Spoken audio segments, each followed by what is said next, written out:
Hello, growers. Say goodbye to heavy sandbags and hello to Modern Growers Quick Hoops Low Tunnels.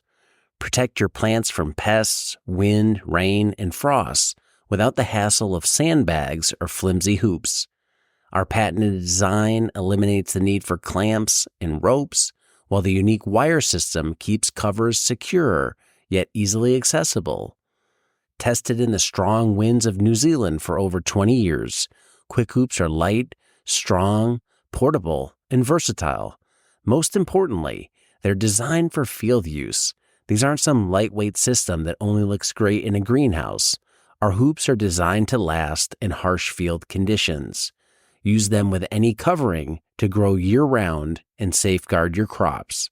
Shade cloth, frost blanket, insect net, clear poly, no problem. Quick Hoops can handle them. Get Quick Hoops today at shop.moderngrower.co and protect your crops for years to come. How do you think about soil depth and different depths of trays when it comes to growing microgreens? Yeah, so this is a great place to start. So I did a lot of, going back 10 years when I was developing the system, that was one of my number one questions is how deep should the soil be in the tray? And I was weighing off about 3 different things to consider.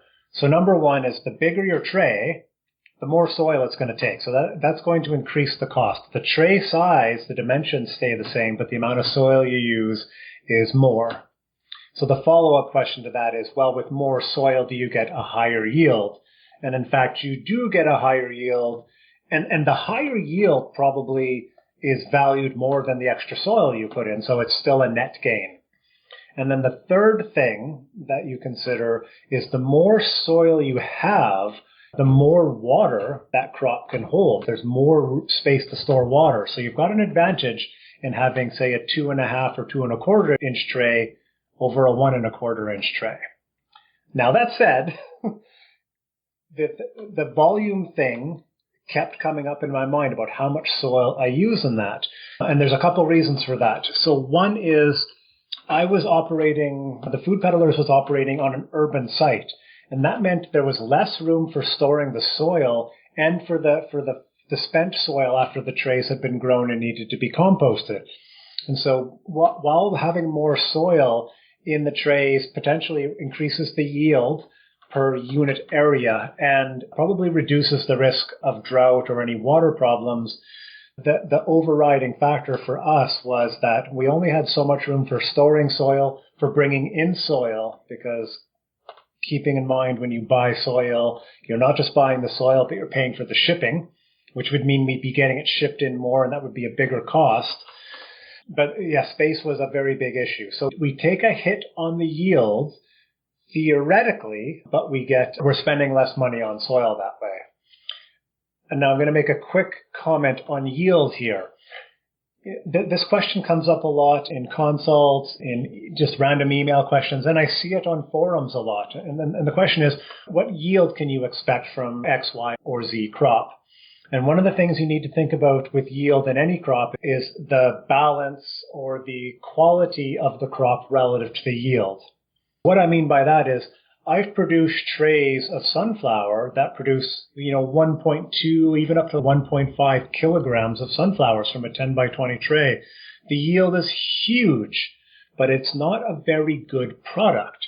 I find that there's a range of between sort of 600 and 800 grams per tray of sunflower, where the product is the nicest.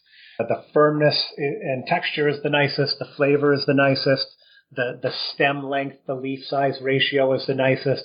And so anything bigger than that is a higher yield, so theoretically a higher return, but a lower quality product.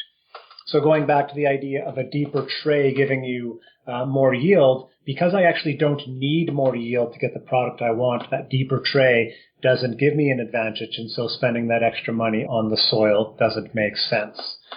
That said, another way to look at it is, what is the end market for your product? Now, if I was actually juicing or turning those microgreens into smoothies, then that is exactly how I would grow them. I would absolutely want as much yield from a tray. Water content would be fine, whether it's sunflower or peas or another crop that you might juice or put into a smoothie. Then I would push that limit more. You don't have to worry about the same things that you have to worry about when it's a fresh eating crop. So those are things that'll come into play, going back to the original question about choosing soil depth. So do you have lots of space for storing soil and a good use afterwards? And if you do, that's great, because as we've talked about before, if you're using soil in your microgreens mix, and then when the microgreens are harvested, you can use that soil elsewhere on a farm, then it's a flow-through resource like that. And you do get that higher yield from the same amount of space, and your maintenance of that crop is probably going to be that much easier because your watering is going to be easier. You could probably water less frequently because the soil itself can hold more water. So there's a number of things that need to be considered for your unique situation to determine whether you want that larger amount of soil in a deeper tray or in a less amount of soil in a shallower tray. Hello, growers. Want to boost your sales, reach new customers, and streamline your sales process, all from your home office? Ready Farmer 1, my book, is your ultimate guide to making it happen. Imagine increasing your farm's revenue without ever spending a Saturday at the farmer's market. The book will show you how to create, design, and market an online farm store, learn from real farmers sharing real stories about how they move their stores online, freeing up their weekends and increasing their sales. Get my book, Ready Farmer 1, on Amazon and transform your farm business today.